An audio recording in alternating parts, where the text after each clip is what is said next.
Incepta pharmaceuticals এবং ই ডক্টরের যৌথ আয়োজনে ফেস টু ফেসের আজকের এপিসোডে আপনাদেরকে স্বাগত জানাচ্ছি। করোনা কিন্তু আমাদের মধ্যে থেকে এখনো চলে যায়নি, কিন্তু আমরা আসলে আস্তে আস্তে খুব স্বাভাবিক জীবনেই ফেরত যাচ্ছি।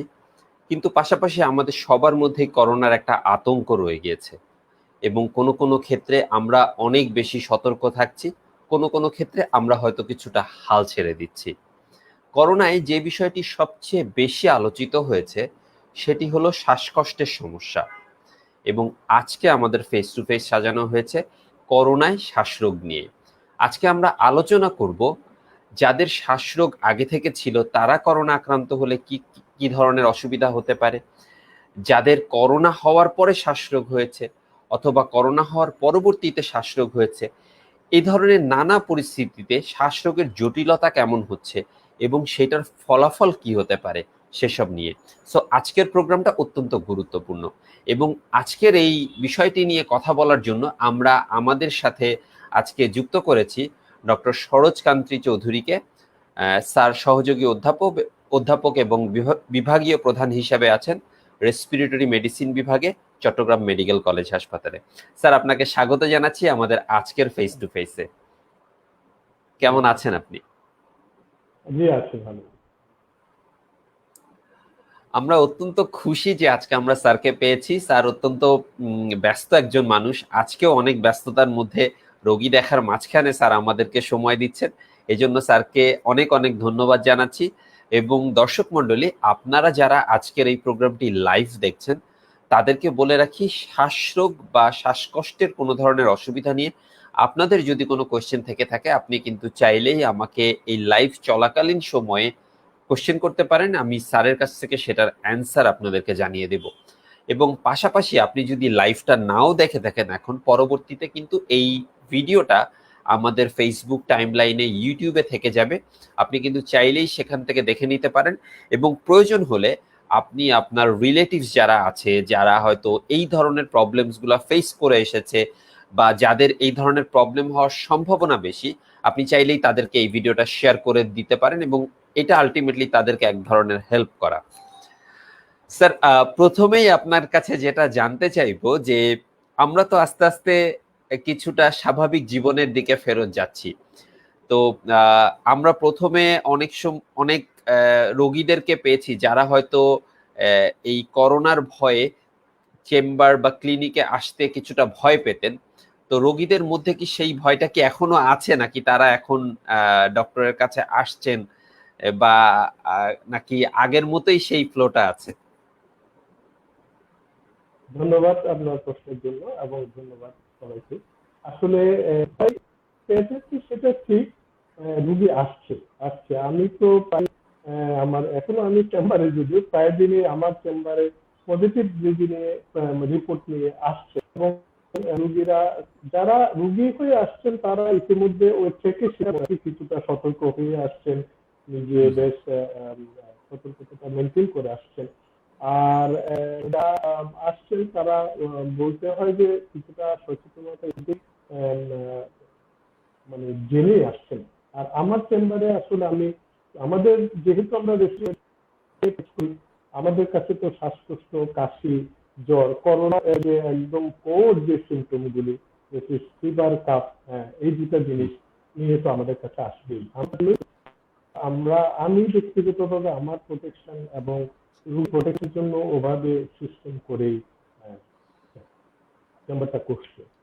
আচ্ছা, স্যার অত্যন্ত গুরুত্বপূর্ণ একটা বিভাগে আছেন, যেখানে রেসপিরেটরি মেডিসিন বিভাগ, যেখানে আসলে সাধারণত রোগীরা শ্বাসকষ্টের প্রবলেম নিয়ে আসে এবং আমরা জানি যে করোনার কোভিডের অন্যতম লক্ষণ ছিল শ্বাসকষ্টের প্রবলেম। স্যার, আজকে আমরা পুরো প্রোগ্রামটাতে এই শ্বাসকষ্টের বিভিন্ন স্টেজে যে প্রবলেমগুলো হচ্ছে সেটা নিয়ে আপনার কাছে জানতে চাইবো, যাতে করে আমরা তো অলরেডি বেশ কিছুটা সময় পার করেছি এই করোনা প্যান্ডেমিকের মধ্যে, এবং কিছুটা শোনা যাচ্ছে যে সামনে হয়তো আরো কিছুটা মারাত্মক অবস্থা হতে পারে, যেহেতু আমরা এখন একটা দ্বিতীয় স্রোতের অপেক্ষায় আছি, হয়তো সেকেন্ড ওয়েভ। কোনো কোনো দেশে বলা হচ্ছে যে এখন সেকেন্ড ওয়েভ চলছে। আমরাও আসলে সঠিক স্ট্যাটিস্টিক্সটা জানি না, আহ, তবে আমরা যে জিনিসটা জেনেছি যে করোনা হলে কি কি লক্ষণ দেখা দিতে পারে, তার মধ্যে একটা অত্যন্ত গুরুত্বপূর্ণ লক্ষণ হলো শ্বাসকষ্টের সমস্যা। আহ, স্যার, আমরা তো জানি যে আগে থেকেই কিছু কিছু রোগী আছেন যারা শ্বাসকষ্টের প্রবলেম নিয়ে ছিলেন, বা আগে থেকেই যাদের বিভিন্ন ধরনের শ্বাসকষ্টের সমস্যা ছিল। তো এই রোগীরা যখন করোনা আক্রান্ত হচ্ছেন, তাদের কি ধরনের কমপ্লিকেশন হচ্ছে? আসলে শ্বাসকষ্ট যাদের আগে থেকে থাকে, আমি এই বিষয়ে আগেই জানা উচিত যে আসলে করোনার প্রথম আমাদের শরীরের এন্ট্রি থেকে তার প্রথম তার ইফেক্টটা সেটা মেইনলি ফুসফুসকে ঘিরে। তারা যখন আমাদের নাসারন্ধ্র কিংবা আমাদের কথার মাধ্যমে যদি আমাদের তাহলে প্রথমে তারা আক্রমণ করে ফুসফুসকে। অতএব সুস্থ ফুসফুসকে যখন করোনা আক্রমণ করবে, তখন সেই সুস্থ ফুসফুসটা করোনাকে মানে প্রতিরোধ করার শক্তি থাকার কথা। একটা আক্রান্ত ফুসফুস নিশ্চয়ই সেই পরিমাণ শক্তি নিয়ে এসে সেই করোনা ভাইরাসকে প্রতিরোধ করতে পারবে না। সেক্ষেত্রে আমরা বলি শ্বাসকষ্ট রোগ মেইনলি আমরা আমাদের দেশের জন্য বলি ব্রোঙ্কিয়াল, সিওপিডি, এবং অনেক ক্ষেত্রে কিছু ইনফেকটিভ কারণ থাকে বা আরো কিছু রোগ থাকে। আমাদের দেশে যে ব্রোঙ্কিয়াল এবং সিওপিডি যে সমস্ত রোগীরা থাকে, তাদের কাছে আমার বিনীত অনুরোধ যে রোগ হয়ে গেলে পরে কি চিকিৎসা নিব সেদিকে গুরুত্ব না দিয়ে, রোগ না হওয়ার যত ধরনের প্রিভেনশন আছে আমরা বিভিন্ন সময়ে জায়গায় সরকার অসম্ভব সচেতন এই ব্যাপারে, যে সতর্কতাটা বাড়ানোর জন্য, সচেতনতাটা বাড়ানোর জন্য সেই নিয়মগুলিতে অবশ্যই মেনে চলি। তারপরেও চলার পরেও এটা যেহেতু কন্টাজিয়াস একটা ডিজিজ, একটা রোগ, হয়তোবা আমরা আক্রান্ত হয়ে যেতেও পারি।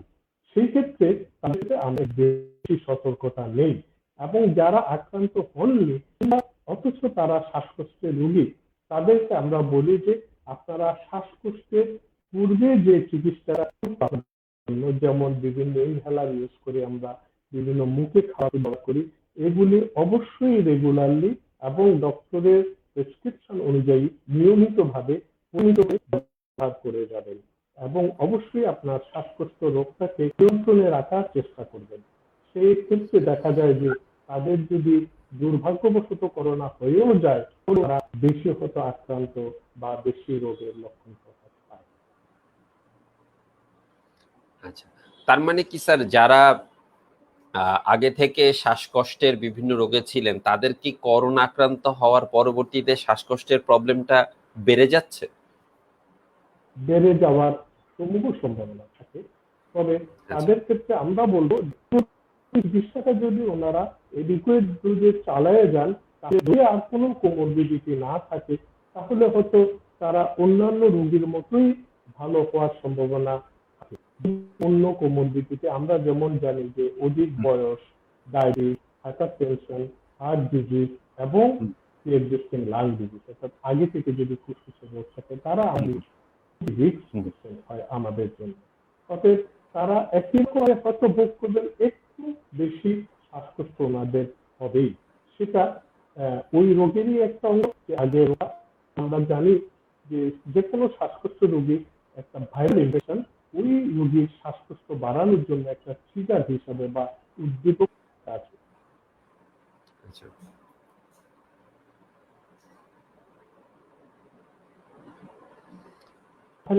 অনেক কম হয়।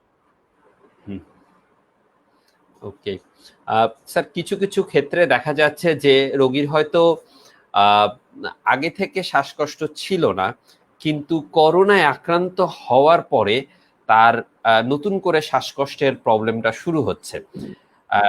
এই রোগীদের ক্ষেত্রে এই শ্বাসকষ্টের ভয়াবহতা কতটুকু হতে পারে, বা পরবর্তীতে করোনা থেকে ভালো হয়ে যাওয়ার পরে তাদের এই শ্বাসকষ্টের সমস্যাটা কি কন্টিনিউ করে যাওয়ার সম্ভাবনা আছে কিনা? ধন্যবাদ। এটা একটা ভালো প্রশ্ন বললেন যে যাদের আগে শ্বাসকষ্ট ছিল না, কিন্তু করোনা হওয়ার পরে তাদের শ্বাসকষ্ট হচ্ছে। করোনা হওয়ার পরে শ্বাসকষ্টের মধ্যে করোনা কালীন সময়েও এক ধরনের শ্বাসকষ্ট হয়, যেটাকে আমরা আসলেই করোনা রোগীর একটা সাইন দেখি, যে তার মানে হলো তার ফুসফুস অধিক ইতিমধ্যে হয়ে গেছে, এবং তার যদি সেই আমরা তো এখন সবারই কাছে পালস অক্সিমিটার যে ব্যাপারটা আমরা বলি সবার কাছে এটা না থাকে, তাহলে ওনাকে বুঝতে হবে যে ওনার ফুসফুস পরিমাণ আক্রান্ত, ওনাকে অবশ্যই একজন ডাক্তার কিংবা হাসপাতালের শরণাপন্ন হতে হবে, এবং এমনও হতে পারে যে ওনার অক্সিজেন, সেটা হলো শ্বাস করোনা কালীন সময়ে। করোনা হয়ে যাওয়ার পরে করোনার মুক্ত হয়ে গেলেন, যেমন উনি করোনা মানে কোভিড টেস্ট নেগেটিভ হয়ে গেলেন 14 দিন বা দিন, একিউট স্টেজটা চলে গেল, তারপরেও কিন্তু অনেকের শ্বাসকষ্ট থেকে যাচ্ছে, অনেকের শ্বাসকষ্ট থেকে যাচ্ছে, এবং সেটাকে আমরা লং কোভিড বা পোস্ট কোভিড সেক্ষেত্রে কতদিন পরে ভালো হবে সেটা সময় বোধহয় এখনো আমাদের আসেনি, কারণ এই ভাইরাসটার বয়সও এখনো হয়তো শৈশবকাল পাস করছে। তো এই ব্যাপারে কতদিন পরে ভালো হবে সেটা বলার চেয়ে আমরা বলি এটা যে এই শ্বাসকষ্টটাকে সে কিভাবে মেনে নেবে বা কিভাবে চিকিৎসা করবে এই শ্বাসকষ্ট না হওয়ার জন্য, আমরা মেনে নেব। আমি কি ওই ব্যাপারটাই এখন বলি আবার আপনি? স্যার আপনি আপনি এটা বলতে পারেন যে করোনা পরবর্তীতে তাদের যদি শ্বাসকষ্টটা কন্টিনিউ করে যায় সেক্ষেত্রে পরবর্তী সময়ে শ্বাসকষ্ট কন্টিনিউ করে, করোনা পরবর্তীকালে যদি কোনো রোগীর শ্বাসকষ্ট কন্টিনিউ করে, প্রথম থেকেই ওনাদেরকে বলতে থাকি যে প্রথম যে চিকিৎসা সেটা হলো আসলে চেস্ট ফিজিওথেরাপি, রেসপিরেটরি ফিজিওথেরাপি, যেটা আমরা বলি যে অনেক সময় প্রথম ডায়াফ্রাগমেটিক ব্রিদিং, অর্থাৎ উনি বড় করে শ্বাস নিন, আবার একটু লম্বা করে শ্বাসটা ফেলবেন, অর্থাৎ আমাদের ফুসফুস এবং পেটের মাঝখানে যে পর্দাটা আছে সেই পর্দার মাধ্যমে যদি শ্বাস নেওয়াটাকে আমরা অভ্যস্ত করতে পারি, তাহলে ফুসফুসকে আমরা অর্থাৎ যত বেশি খোলাবো এবং যত বেশি সংকুচিত করব, তত ওই পরবর্তীতে বা ফুসফুস শুকায় যাওয়ার ব্যাপারটা অনেক কমে যায়। তারপরে তাকে স্বাভাবিক জীবনে আসার জন্য চেষ্টা করতে হবে, ফিজিওথেরাপি কন্টিনিউ করতে হবে, এবং আমরা কিছু কিছু ক্ষেত্রে অর্থাৎ ফাইব্রোসিস না জন্য অ্যান্টিফাইব্রোটিক কিছু ওষুধ দিয়ে থাকি।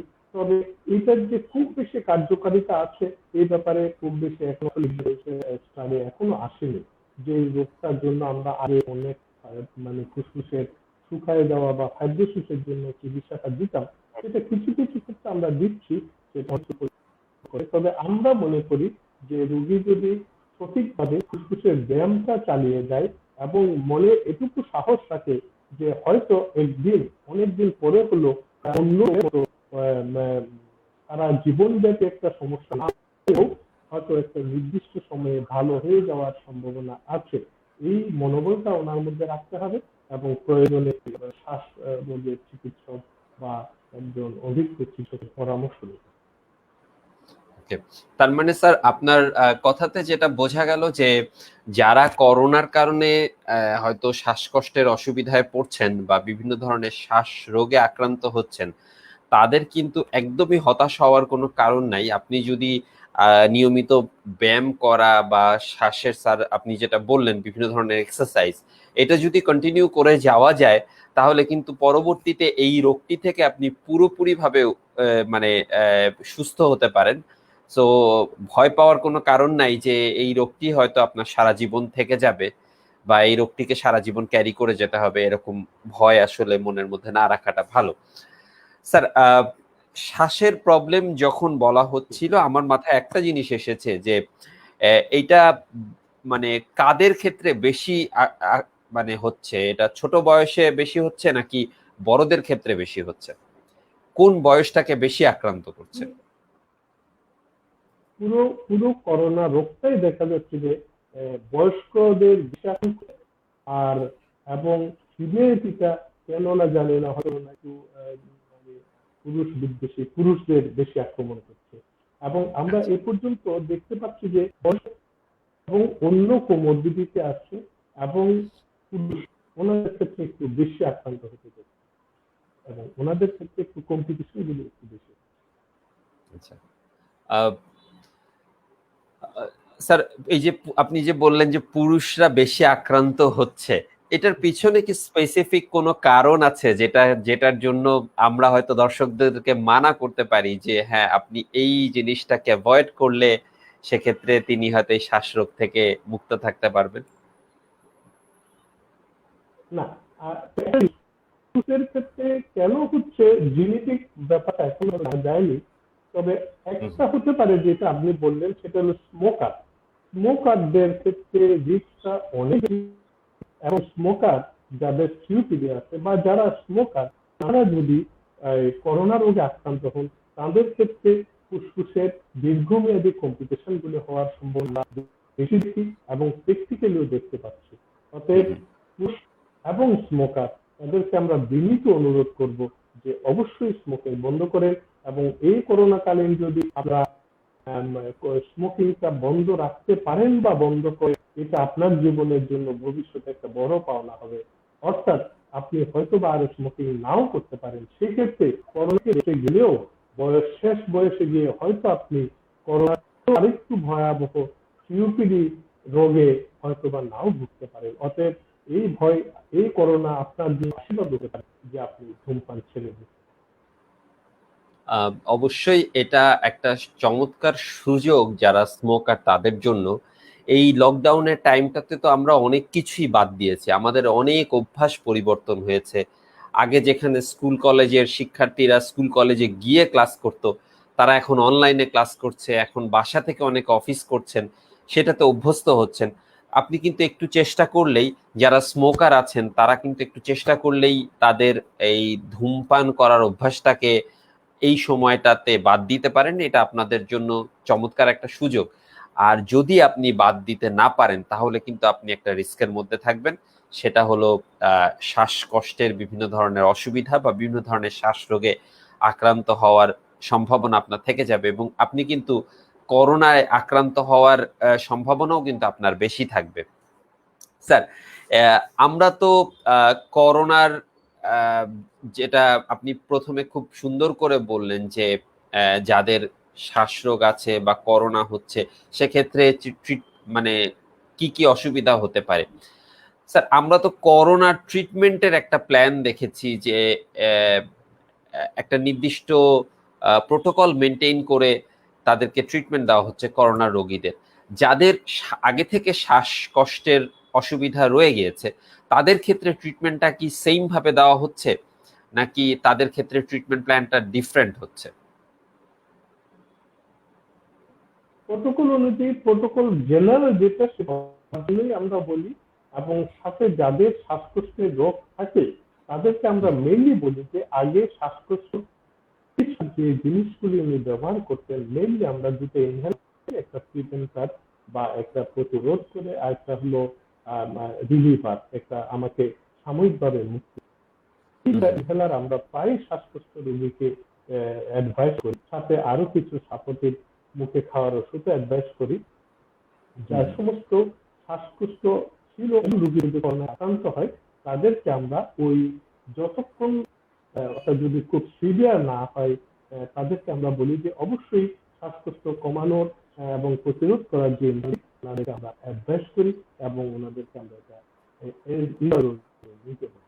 এতে অনেক সুবিধা হয়। এটার একটা ভালো স্টাডি এরকম আছে যে ইনহেলার যদি আমরা ইউজ করি, স্টেরয়েড কন্টেইনিং ইনহেলার যদি আমরা ইউজ করি, তাহলে ওই ওই ইনহেলারটা এবং ওর ইনগ্রিডিয়েন্টস গুলি যে করোনা আমাদের শরীরে ঢোকার জন্য যে তাকে একটি ডাউন রেগুলেট করে রাখতে পারে এবং রিসেপ্টর বা রিসেপ্টরের গতি প্রকাশকে কিছুটা বাধা দেয়। অতএব এই ইনহেলার গুলি আমরা আমরা যে সমস্ত শ্বাসকষ্ট রোগী আগে থেকে যে ইনহেলার ব্যবহার করতেন, রেগুলার ডোজে ওনারা ইনহেলার গুলি ব্যবহার করবেন এবং শ্বাসকষ্টকে যথাসম্ভব রাখার চেষ্টা করবেন।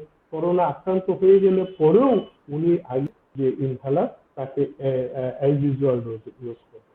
পরবর্তীতে যদি অন্য কোনো সমস্যা হয় তখন আমাদের কাছে আসে, আমরা ওই একই জিনিসই অ্যাপ্লাই করি, তবে এক একটা এক এক রকম হয়। যারা খুব অজ্ঞান রোগী থাকে বা খুব সিভিয়ার রোগী থাকে তাদের ক্ষেত্রে দেওয়ার মাধ্যমটা বিভিন্ন।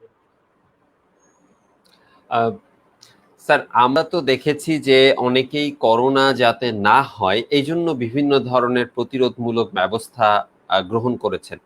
সেক্ষেত্রে কি আহ, মানে রোগীরা যদি করোনাকালীন সময়ে তারা যাতে শ্বাসকষ্টের অসুবিধায় না ভোগেন, সেজন্য যদি তারা আগে থেকেই ইনহেলার মানে কোনো অসুবিধা ছাড়াই যদি ইনহেলার ব্যবহার করা শুরু করেন, সেটা কি তাদের জন্য কোনো ধরনের ক্ষতির কারণ হবে কিনা, বা এক্ষেত্রে তাদের সুবিধা বা অসুবিধার বিষয়টা একটু জানতে চাচ্ছিলাম।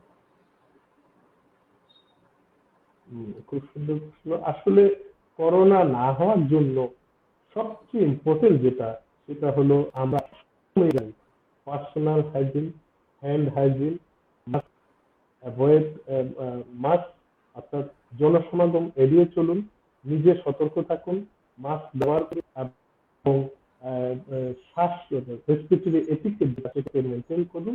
আর নিয়মিতভাবে হ্যান্ড স্যানিটাইজার কিংবা সাবান দিয়ে হাত ধুয়ে নিন। এটাই হলো সর্বোত্তম উপায়।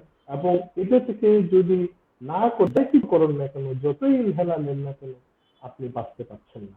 আর হ্যাঁ, করোনা না হওয়ার জন্য আসলে কোনো বিধান কোথাও নেই। যেটা আছে সেটা শ্বাসকষ্ট রোগী যদি আগে থেকে ইনহেলার ব্যবহার করে থাকেন, তাদের কাছে আমাদের অ্যাডভাইসটা হবে নিশ্চয়ই আপনি ইনহেলার ব্যবহার করবেন। এবং ইনহেলার যদি ব্যবহার করেন, সেটা আপনাকে করোনা কালীন সময়ে যে শ্বাসকষ্টের রোগটাকে গুরুতর হতে বাধা প্রদান করবে। এবং যাদের করোনা কালীন সময়ে করোনা না হওয়াটাও যদি সামান্য মনে হয় যে শ্বাসকষ্ট হচ্ছে বা আমার একটু শ্বাসের সমস্যা দেখা যাচ্ছে, ওনারা তখনই মনে চিকিৎসাটা স্বাভাবিকভাবে চালিয়ে যাবে। অর্থাৎ এতে আমরা প্রিভেন্টার ফর শ্বাসকষ্ট বা এজমা বা সিওপিডি হিসাবে ইউজ করি, বাট নট প্রিভেন্টার অফ করোনা। এটা করোনার চিকিৎসা নয়, এটা শ্বাস চিকিৎসা। তবে সে ওই ওষুধগুলি একটা মানে বাই প্রোডাক্ট বা অতিরিক্ত সুবিধা হিসাবে তার সিভিয়ারিটি থেকে কিছুটা রক্ষা করে।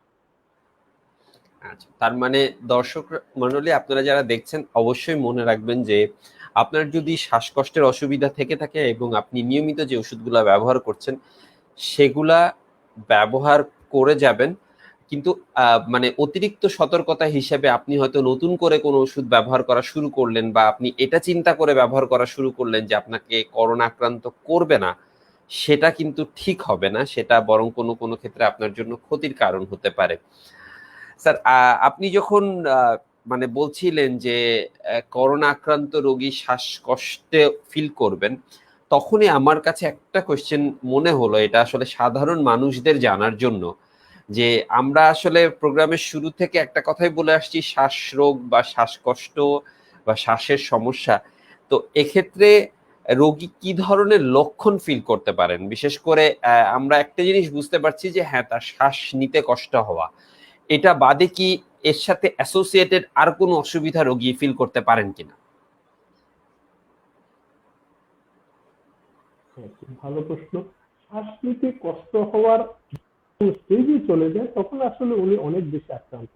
তার আগে যিনি যেটা বুঝতে পারবেন সেটা হলো যে ওনার রেটটা, অর্থাৎ রেসপিরেটরি রেটটা খুব বেড়ে যাচ্ছে, ওনার ঘন ঘন শ্বাস নিতে হচ্ছে। কিংবা উনি পাশে যিনি থাকেন, ওনাকে যিনি অবজার্ভ করবেন, উনিও বুঝতে পারবেন যে ওনার যেটা সেটা খুব দ্রুত ওঠানামা করছেন। এবং আমরা যে অ্যাক্সেসরি মাসলস অফ রেসপিরেশন, যে আমরা ঘাড়ের দুই পাশে যে মাংসপেশিগুলি, ওগুলি খুব প্রমিনেন্ট নেওয়ার সময়, কিংবা আমরা যে বিতরণের মাঝখানে যে গর্তটা থাকে সেটা প্রতি শ্বাসের সময় উঠানামা করছেন। এগুলি অবজারভার বুঝতে পারবেন, যিনি দেখছেন রুগী বুঝতে পারবেন যে ওনার খুব ঘন শ্বাস নিতে হচ্ছে। অর্থাৎ আমরা 14 থেকে 16 বা 18 বার শ্বাস নিই, সেক্ষেত্রে উনি দেখবেন যে 20, 25, 30 বার করে শ্বাস নিচ্ছেন। কিংবা আরেকটা আমরা আগে ইজিলি একটু হেঁটে বাথরুমে যেতে পারতেন, বাথরুম থেকে এসে বসতে পারতেন, বা এখন উনি দেখবেন যে একটু নেমে বাথরুম গেলেন, বাথরুম থেকে যাওয়ার সময় ওনার শ্বাসের কষ্টটা দেখা যাচ্ছে, শ্বাসের রেট বেড়ে যাচ্ছে। এইভাবে উনি বুঝবেন যে যে কাজগুলি উনি আগে কোনো পরিশ্রান্ত হওয়া ছাড়া কোনো প্রসব না করা ছাড়া করতে পারতেন, সেটা উনি এখন ইজিলি করতে পারছেন না। আচ্ছা এটাই হলো সবচেয়ে বড় ওনার বোঝার উপায়। আচ্ছা স্যার, শ্বাসকষ্টের সমস্যার সাথে আপনি বেশ কয়েকবার কোমরবিডিটির কথা বলেছেন। তো সেক্ষেত্রে কোন কোন ডিজিজ থাকলে শ্বাসকষ্টের মানে ডিজিজের সাথে শ্বাসকষ্ট থাকলে করোনা সেটাকে আমরা বেশ গুরুত্ব সহকারে দেখব? কি ধরনের কোমরবিডিটিকে আসলে এখানে বললাম, যদি যদি কোনো শ্বাসকষ্টের রোগীর সাথে যদি ডায়াবেটিস থাকে, কিংবা ওনার যদি হাইপার টেনশন বা হাই ব্লাড প্রেশার থাকে, কিংবা যদি ওনার হার্টের কোনো সমস্যা থাকে, উনি যদি অধিক বয়স্ক হন, এবং আমরা বলি যে ইদানিং কিডনির সমস্যা যদি থাকে শ্বাসকষ্টের সাথে, ও এই সমস্ত রোগীরা আসলে খুব বেশি ঝুঁকিপূর্ণ রোগী আমরা বলবো, হাই রিস্ক। আচ্ছা স্যার, আমরা তো জানি যেমন ডায়াবেটিক পেশেন্টদের ক্ষেত্রে বলা হচ্ছে যে নিয়মিত ব্যায়াম করার ব্যাপারে বলা হচ্ছে, কিছুটা হাঁটাহাঁটি করার ব্যাপারে। এখন যেহেতু করোনাকালীন সময়ে হয়তো বাইরে যাওয়াটাকে ডিসকারেজ করা হচ্ছে, ঘরের ভেতরে বা বারান্দায় বা ছাদে হাঁটাহাঁটির কথা বলা হচ্ছে। তো সেক্ষেত্রে ডায়াবেটিসের সাথে যদি অ্যাসোসিয়েটেড তার শ্বাসের সমস্যা থাকে বা শ্বাসকষ্টের সমস্যা থাকে, সেক্ষেত্রে কি তাদের এই যে রেগুলার যে ডিসিপ্লিন মেনটেইন করার ব্যাপারটা, এখানে কি কোনো পরিবর্তন আসবে? উনি আসলে আমরা বলি যে হাঁটার কোনো বিকল্প নেই, এবং নর্মাল পেজে উনি যদি খালি 30 মিনিট রাখেন, সেটাই আমাদের ডায়াবেটিসের চিকিৎসা। এবং আমরা ওই যে বললাম করোনা রোগীর যদি শ্বাসকষ্ট হয়ও, তাও যখন উনি একটু আরাম বোধ করবেন, প্রথম আমরা একটা তারপরে যেটা দিই সেটা হলো উনি ঘরের মধ্যে 1 মিনিট না পড়লেও ভাগ ভাগ করে হলেও অন্তত হাঁটাটা মেনটেন করবেন। আপনি যেটা বললেন যে এভাবে হাঁটতে গিয়ে হয়তো হতেও পারে, যেহেতু ওনার আগে শ্বাসকষ্ট ছিল, সেই ক্ষেত্রে উনি যদি বেশি শ্বাসকষ্ট হয় তখন উনি ওনার রিলিভার ওষুধ যেটা আমরা বলি, যেটা আমরা ওনার যে সমস্ত রোগীরা ইউজ করে, ওনারা এই ব্যাপারে খুব জানেনও। আমরা বলি যে এটা আপনার রিলিফ করবে বা আপনাকে তাৎক্ষণিকভাবে উপসর্গ থেকে মুক্তি করবে, ওটা দিয়ে যে ডায়াবেটিসের যে এক্সারসাইজ বা নর্মাল এটা কন্টিনিউ করবে। স্যার, করোনার ইফেক্টটা যখন আমাদের দেশে আসতে শুরু করলো, তখন একটা বিষয়ে বেশ দেখা মানে এটা কি বলবো আমি, মানে সবার মুখে মুখে ছিল যে অনেকেই বাসায় অক্সিমিটার কালেক্ট করে রেখেছেন, অনেকেই হয়তো অক্সিজেন সিলিন্ডার বাসায় রেখেছেন। তো এক্ষেত্রে এই দুটো জিনিস সম্বন্ধে যদি একটু বলতেন, যে সাধারণ মানুষদের জন্য যে অক্সিমিটারটা কি কাজে ব্যবহৃত হচ্ছে বা কি কাজে মানুষদেরকে হেল্প করে, এবং কোন পর্যায়ে গেলে অক্সিজেন সিলিন্ডার বা অক্সিজেন সাপ্লাই দেওয়ার প্রয়োজন আছে। ধন্যবাদ। আসলে এটা প্রথম দিকে তো অক্সিজেন যখন একটা মানে করোনা চিকিৎসা হিসাবে সবাই করে যার যার ধরে অক্সিজেন সিলিন্ডার নিয়ে রাখা শুরু করে। আসলে অক্সিজেন আপনাকে দিতে হবে কিনা সেটা আপনি নয়, বরং দায়িত্বটা একজন চিকিৎসকের উপর দেওয়া উচিত। একটা জিনিস মনে রাখবেন, অক্সিজেন সিলিন্ডারে ভরে আপনি বাসায় নিয়ে গেলেন, এটা কিন্তু ঔষধ, ইটস ইজ এ মেডিসিন। প্রত্যেক মেডিসিনেরই একটা ইফেক্ট যেমন আছে, অতএব আপনি এটাকে ওষুধ হিসেবে ব্যবহার করতে হবে এবং ওষুধ হিসাবেই মনে করতে হবে। অক্সিজেন পেলাম বাসায়, মানে একেবারে রেখে দিলাম, অনেক কোনো লাভ নেই। কারণ আপনাকে যখন অক্সিজেন প্রয়োজন হবে আমরা বুঝি, তখন আর আপনি বাসায় অক্সিজেন দিয়ে ওর থেকে মুক্তি পাবেন বলে আমাদের মনে হয় না। আমরা অনেক সময় দেখতে পাচ্ছি না, আমরা যারা খুব অভিজ্ঞ বা যারা সবসময় এই সমস্ত ব্যাপারে জানেন, শুধু তাদেরকেই বলছি যে যে আপনি আপাতত এতটুকু পর্যন্ত থাকেন। অক্সিজেনের ব্যাপারটা দেখেন, আমি এখানে বলবো এই অক্সিজেন নিয়ে কিছুদিন আগে অনেক কিছু হয়ে গেল, অনেক দোকানে ধরা বেরি হলো, অনেক কিছু জরিমানা কিছু। এই অক্সিজেনটা যে সোর্সের মধ্যেই কিন্তু ভূত, অক্সিমিটারের মধ্যেই আছে, এটা কিন্তু আপনাকে মনে রাখতে হবে।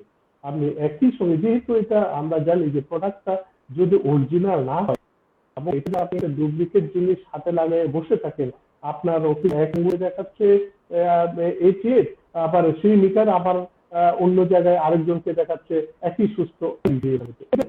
ফিঙ্গার টু ফিঙ্গার ভেরিয়েশন হয়, পার্সন টু পার্সন এবং মেশিন টু মেশিন ভেরিয়েশন হচ্ছে। অতএব আপনি একটা অক্সিমিটার কিনে নিয়ে এসে হাতে লাগাই দেখলেন, প্রথমে যখন অক্সিমিটারটা কাজ শুরু করে প্রথম শুরু করতেছে, আপনি এটা দেখে ভয় পেয়ে গেলেন, আমার তো এটি নেমে গেল, আমি এখন অক্সিজেন লাগবে। ধৈর্য ধরেন, আমরা বলি যে 0.5 to 5 মিনিট, অর্থাৎ রেখে দেওয়ার পরে আপনি অন্তত 5 মিনিট পর্যন্ত দেখেন যে এটা ফ্লাকচুয়েশনটা স্থিতি হয়ে গেছে কিনা, তখন আপনি বুঝবেন যে আপনার অক্সিজেন কমে গেছে। এবং টার্গেটকে আমরা বলি, সবসময় আমরা টার্গেট যেটা বলি 92 to 90।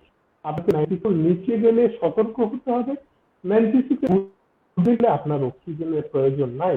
অনেকেই আমাদেরকে দেখি যে আমারটা তো 97, কারণ নর্মাল মানুষের সে জেনে আসলে 99 হতে পারে, 97 আমি অক্সিজেন দিব, আমি বলছি কোনো প্রয়োজন নেই। আপনি যদি রুম এয়ারে এবং কোনো শ্বাসকষ্ট ছাড়া 96 আপনি আপনার অক্সিজেনের তখন আর প্রয়োজন নাই। 92 যখন নামতে শুরু করবে এবং এক নাগারে মিনিট খানেক বা মিনিট 5 পর্যন্ত আমরা বলি যে এটা যদি 92 নিচে হয়ে যায়, সেক্ষেত্রে যারা বাসায় আছেন তাদেরকে আমরা বলি যে অবশ্যই চিকিৎসা হবে। আপনি অক্সিজেন দিবেন নাকি হাসপাতালে আসবেন, ডিসিশনটা প্লিজ আপনি নেবেন না। কারণ যখন আপনি 92 আলাপ করলেন, আপনি অক্সিজেন দেন, সারা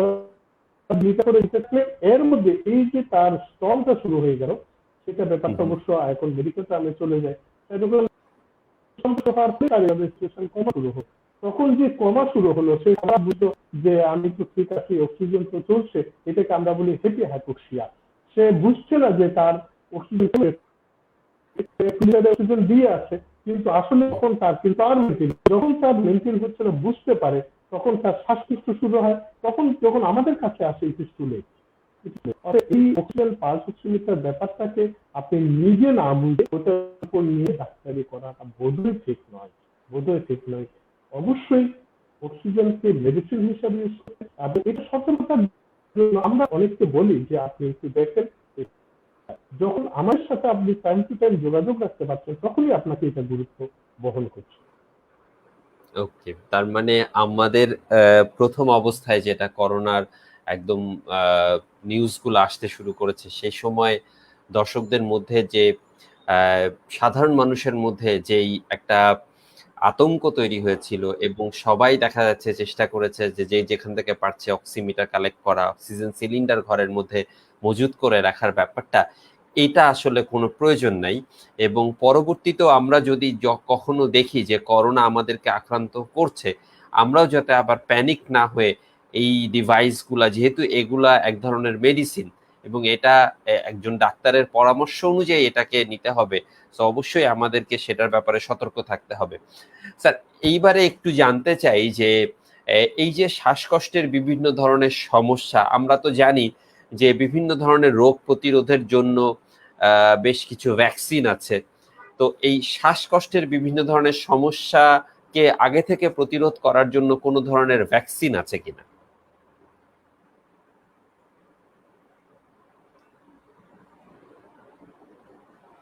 ধন্যবাদ।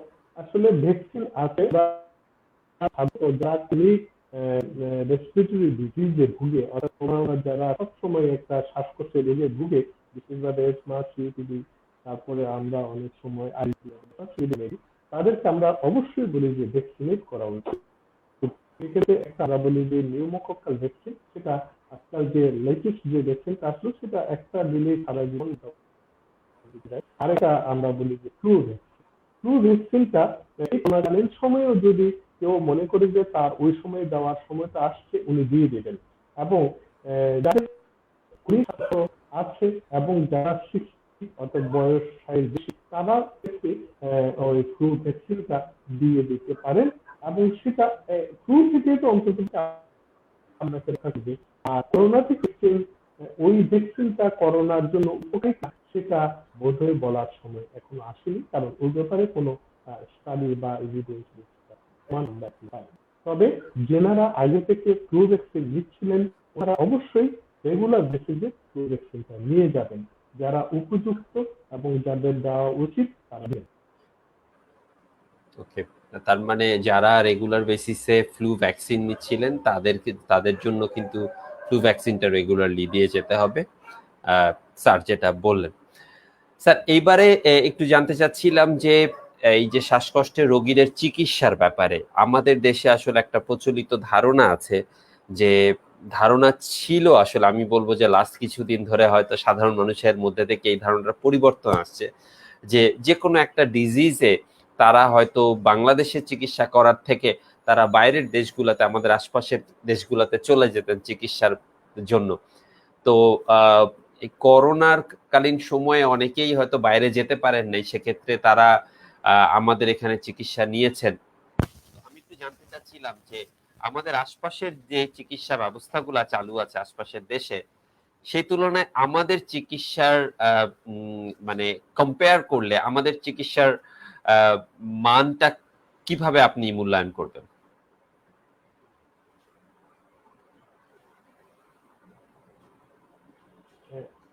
আসলে আমাদের দেশের চিকিৎসার মান, একটা দেশের চিকিৎসার মান নির্ভর করে শুধুমাত্র দেশের উপরে নয়, এটা মনে রাখতে হবে। চিকিৎসা ব্যবস্থা একটা সিস্টেম, এটা একজনের উপর নির্ভর করে না। আমি চিকিৎসা দিলাম, সেটা কতটুকু, যে ওষুধটা আমি দিচ্ছি সেটা কতটুকু কার্যকরী, রুগী কিভাবে সেটা ইউজ করছে। আমি যে একটা পরীক্ষা দিলাম, পরীক্ষার বেসিসে আমি একটা রোগ পাচ্ছি, সেটা ডায়াগনস্টিক সেন্টার আমাকে কতটুকু ফেসিলিটি দিচ্ছে, বা আমি রোগী কতটুকু বুঝাতে পারলাম, আমি কতটুকু অ্যাপ্রিসিয়েট ছিলাম, তাও যেমন দরকার তেমনি এই যিনি কিভাবে গ্রহণ করছেন, এবং যতগুলি ভাব পেরিয়ে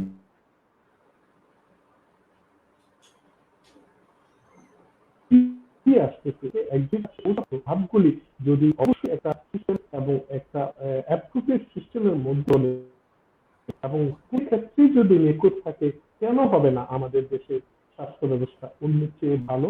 অবশ্যই সবই আছে, কিন্তু সিস্টেম এবং এটা প্রয়োগে ভিন্নতা, বিভিন্ন ধাপের মধ্যে বিভিন্ন সমস্যা তো অবশ্যই আছে।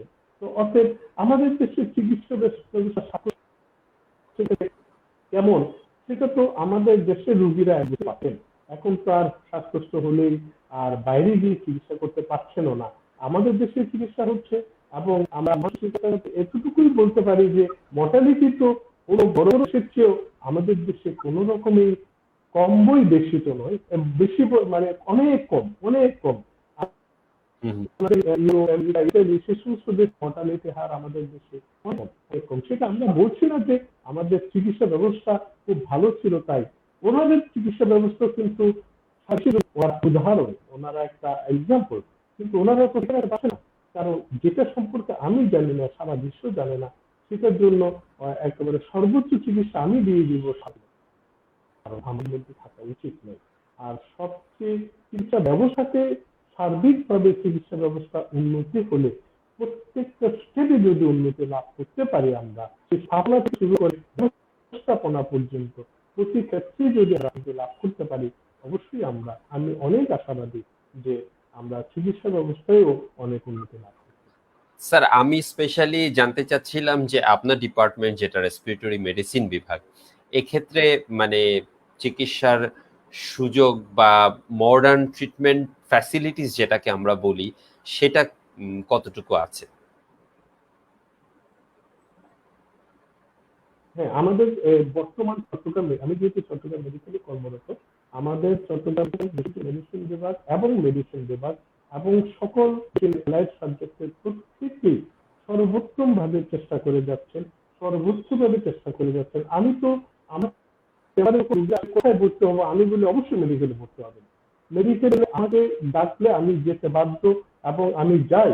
আমি না হলে আমার লেভেলের, আমি জেনে খুশি হবেন যে আমাদের প্রত্যেকটা দিন একজন দু তিনজন ফ্যাকাল্টি, অর্থাৎ যারা প্রফেসর লেভেলে, প্রত্যেকেই প্রত্যেকটা রুগী দেখবেন এবং ওনারা ব্যবস্থাপনা দিবেন। এবং যা কিছু আমি বাড়িছি, বা আমি বা অন্য ক্লিনিকে বা বেসরকারি স্থাপনাতে গিয়ে দিচ্ছি, তো আমি তো ওখানেই দিচ্ছি। এবং ওই আমাদের সকলের সমন্বিত প্রচেষ্টায় যে চিকিৎসাটা হবে, সেটা অবশ্যই অন্যান্য জায়গায় অবশ্যই ভালো। এবং রেসপিরেটরি মেডিসিন এবং মেডিসিন অ্যালাইড সবাই মিলে আমরা রোগীদের সর্বোচ্চ এবং আমাদের সর্বোচ্চ চিকিৎসা দেওয়া এবং সবকিছুই অ্যাভেলেবল। অনেক ধন্যবাদ স্যার, আপনার সাথে অনেকগুলো গুরুত্বপূর্ণ বিষয় নিয়ে কথা হলো এবং সত্যি মানে আপনি খুব সুন্দর করে প্রত্যেকটা বিষয়কে উপস্থাপন করেছেন। বিশেষ করে আমরা একদম প্রথম থেকে যেটা শুরু করেছিলাম যে করোনাকালীন সময়ে যারা শ্বাসরোগ নিয়ে আছেন বা করোনা পরবর্তীতে যাদের শ্বাসরোগ হচ্ছে, অথবা দেখা যাচ্ছে যে করোনা থেকে মানে একদম ভালো হয়ে যাওয়ার পরে হয়তো শ্বাসরোগ ডেভেলপ করে গিয়েছে, এই ধরনের রোগীদের চিকিৎসা ব্যবস্থা থেকে শুরু করে একদম শেষে এসে আমরা যেটা দিয়ে মানে একটা কনক্লুডিং ইয়েতে পর্যায়ে চলে আসলাম, সেটা হলো আমাদের দেশের ট্রিটমেন্ট ফ্যাসিলিটিস গুলা, যেটা আপনি বলছিলেন যে অলমোস্ট আমাদের দেশ মোটামুটি বিশ্বের অন্যান্য দেশের তুলনায় বেশ ভালো একটা অবস্থানে আছে ট্রিটমেন্ট ফ্যাসিলিটিস এর দিক থেকে, যেটা সত্যি আমাদের জন্য অনেক বেশি আশার। স্যার আপনাকে অনেক অনেক ধন্যবাদ আপনার মূল্যবান সময় থেকে আজকে আমাদেরকে সময় দেওয়ার জন্য। ইনফ্যাক্ট আপনি প্র্যাকটিসের মাঝখানে আমাদেরকে টাইম দিয়েছেন, এই জন্য আপনাকে অনেক অনেক ধন্যবাদ।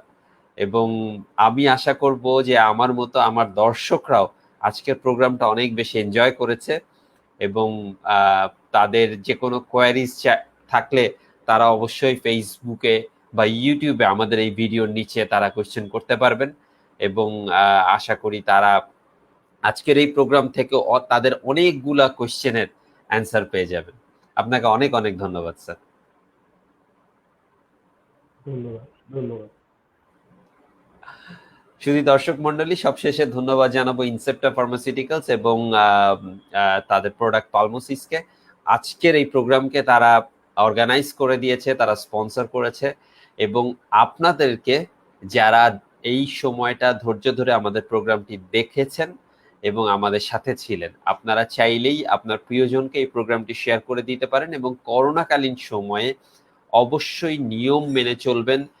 খুব প্রয়োজন না হলে বাইরে যাবেন না এবং বাইরে থেকে বের এসে অবশ্যই হাত ধুয়ে নেবেন এবং বাইরে মাস্ক ব্যবহার করবেন।